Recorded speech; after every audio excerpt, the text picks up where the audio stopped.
positivity value right now is 3.3%. But that is a little bit up from several days ago. So we're watching this closely. I think it's too early right now to know if this is a true change in trajectory or a trend. This could potentially signal that we are going to see an increase in cases that could potentially be associated with the BA.2 variant. We know that that has occurred in other locations. But at this point, again, really too soon to know if this is a true trend or just some variability in the data at this point, but something that we will be watching closely over the next couple of days. Next slide, please. Moving on to our hospitalization data. You'll see as on the far right end of this figure, our hospitalization number right now. So the number of Coloradans currently hospitalized is 135.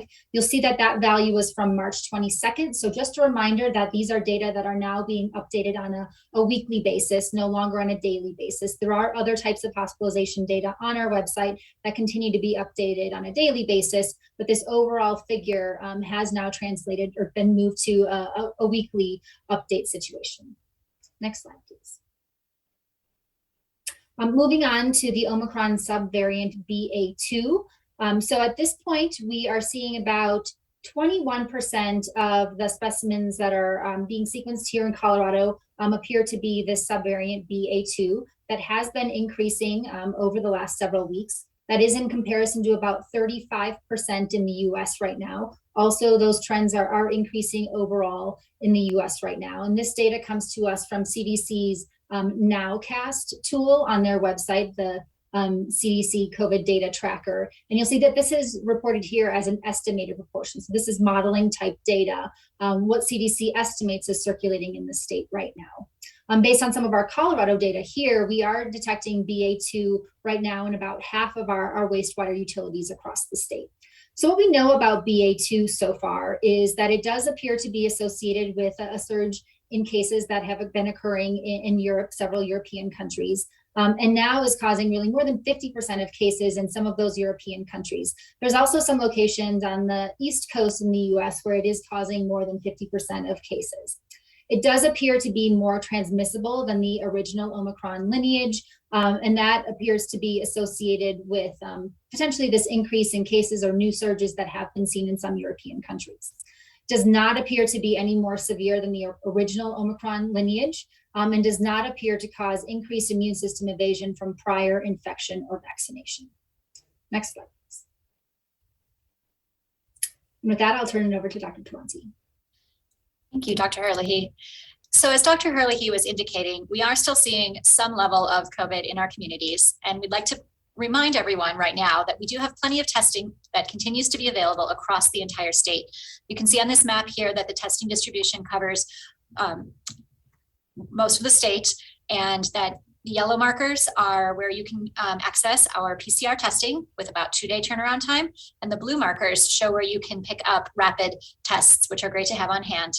We're currently only using about 5% of our testing capacity, so many tests are available across the state. We are also looking at moving testing into healthcare systems. Being able to access your healthcare, your test in a traditional healthcare setting, including doctors and pharmacies, will allow for increased continuity of care. And we also would like to highlight that the federal at-home testing program is also available. If you're looking to have access to testing, particularly right now after spring travel, you can access testing on our website at covid19.colorado.gov/testing. Next slide, please. In addition to testing, we continue to use wastewater to monitor COVID-19 across the state.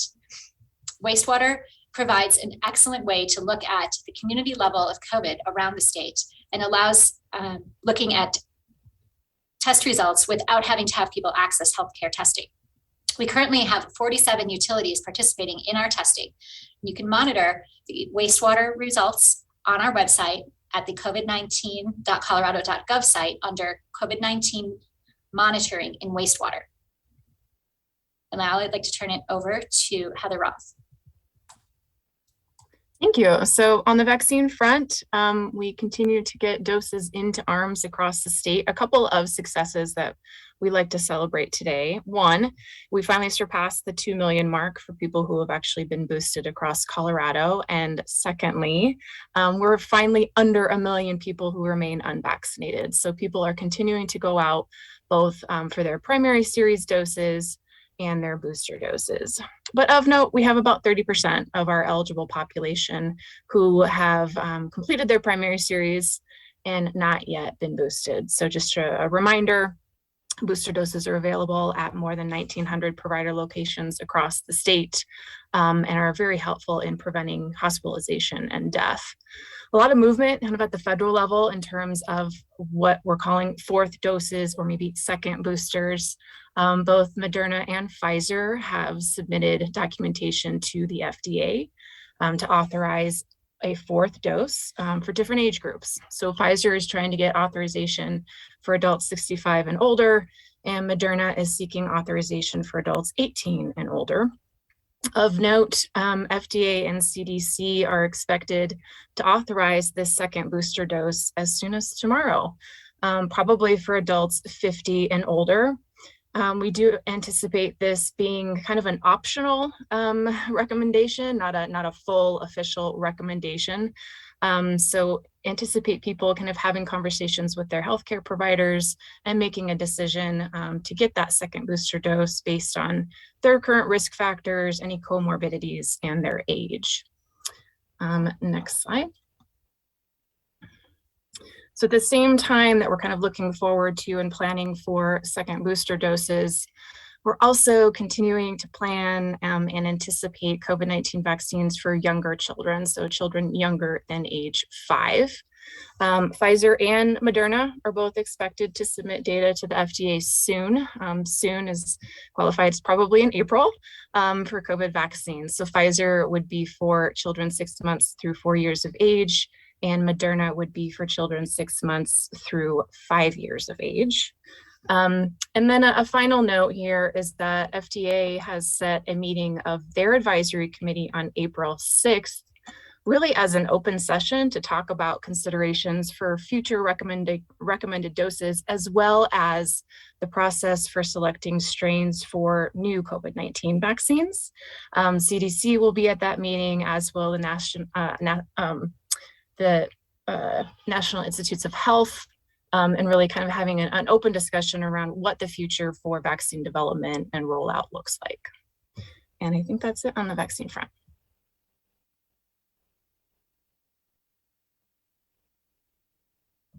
Great. Thank you, Dr. Hurley, Dr. Travanti, and Heather Roth for your presentation today. We're going to move into the media Q&A portion of this afternoon's press conference. A couple of notes here. We'll use that raise hand function located along the Zoom console. Start with first questions first, please. We'll have, if we have time towards the end, we can come back for some follow-ups or second questions. Please state your name and outlet before asking your question. And for anything that wasn't covered on today's conversation, please email us at media_info@state.co.us, and we'll get back to you as soon as we can. Let's go ahead and get things started with Sarah Flower. Go ahead, Sarah. Hi, good afternoon. Thanks for taking our questions today. Sarah Flower with KSUT Tribal Radio. Right now, the New York Times is reporting that Colorado is the second highest state in the nation for COVID-19 cases. Any thoughts on that and why Colorado is so high in comparison to the rest of the country? Thank you.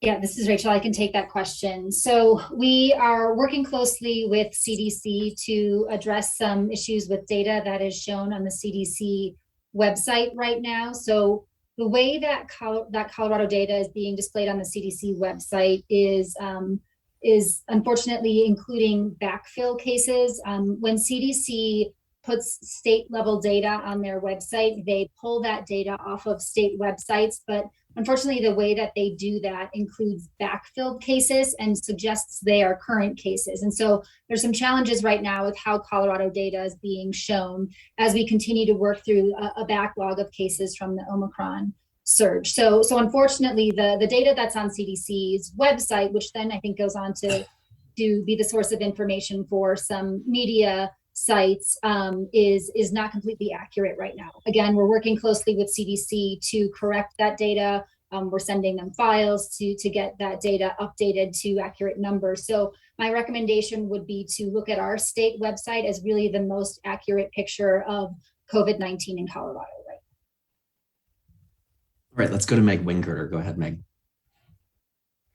Hello, this is Meg Wingeter from the Denver Post. With some of the federal funding lapsing or running out in the near, what is the state doing to try to avoid disruption in terms of all of the things that federal funding was paying for? I can take, at least from a vaccine perspective, that don't actually anticipate the funding concerns that are currently present impact the vaccines that we currently have available. So that includes everything from, primary series and booster doses, but also the anticipated doses needed for kids under 5. Where I think we'll run into some issues if funding is not secured is this kind of larger recommendation for, all Coloradans, all Americans to receive what basically would be a 4th dose or second booster dose.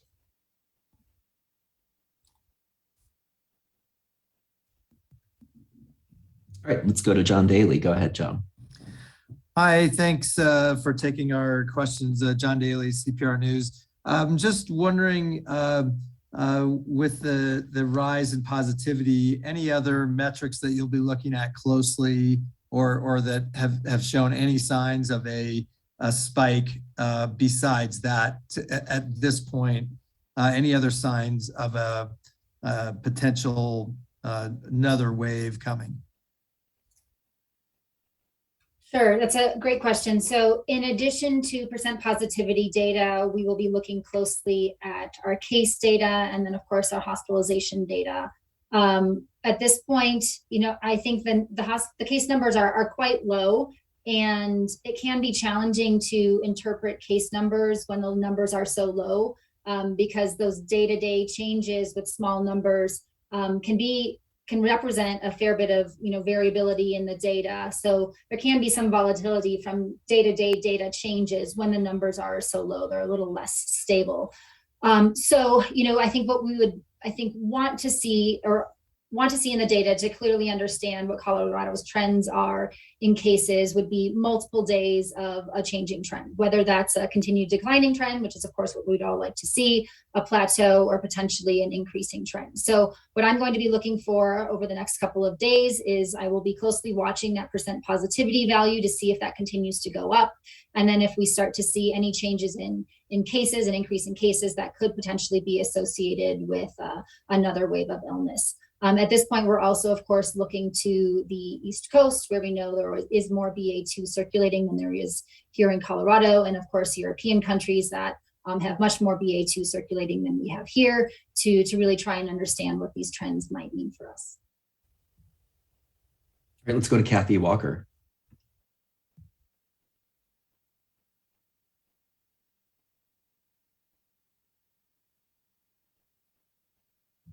Kathy, are you there? You might be muted.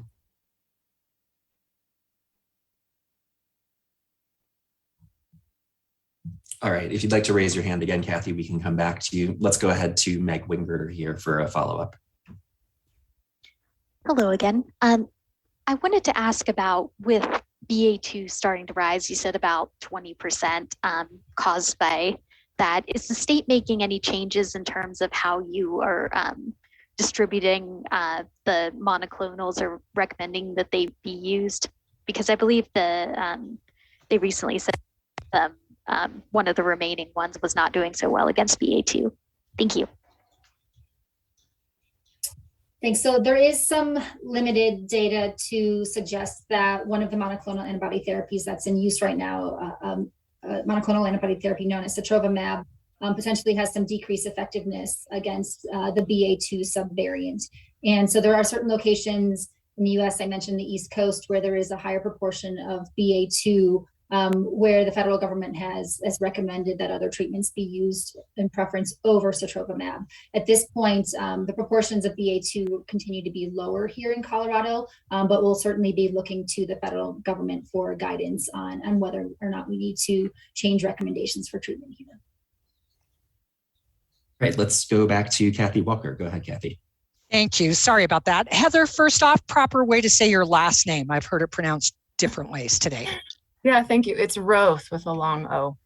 Thank you very much. My real substantive question here is, I know many neighboring states are now closing testing sites, and what is really kind of the messaging that CDPHE wants to get out about testing and where to find it? Many of us obviously are doing it at home now.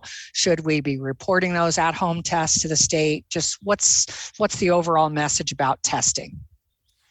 So I think the most important overall message that we have about testing is that if you have symptoms, that you should access testing. We are continuing to have PCR testing available across the state. We're looking, though, at the data around utilization of these testing sites, and we have seen some natural attrition in some of these sites, and so that we can look to close a few of them based on their decreased demand. We also have community-based sites where you can pick up these over-the-counter tests, as well as access, remember to access that federal rapid at-home testing program. The president recently announced that Americans can now reorder 4 more of those, and they're great to have on hand before you maybe have symptoms. So you have a stash of those, maybe in the drawer waiting for you to need them. And we continue to look at what is our plan for ensuring that we have addressing testing needs as long as we have COVID here with us in the community. And we will continue to look at utilization, as well as trying to really understand how we can best integrate the new test to treat programs from the federal government into the entire healthcare system. Here, those will be available in pharmacies. And if you test positive, you can get immediate access to COVID-19 treatments. All right, we'll go ahead and take one more question from Alex Rose from KDVR in the chat. Dr. Herlihy, if perhaps you can shed a little bit of light on the difference between the CDC estimate of BA.2 prevalence here in the Colorado region and what our Sentinel surveillance dashboard shows based on the limited number of samples there.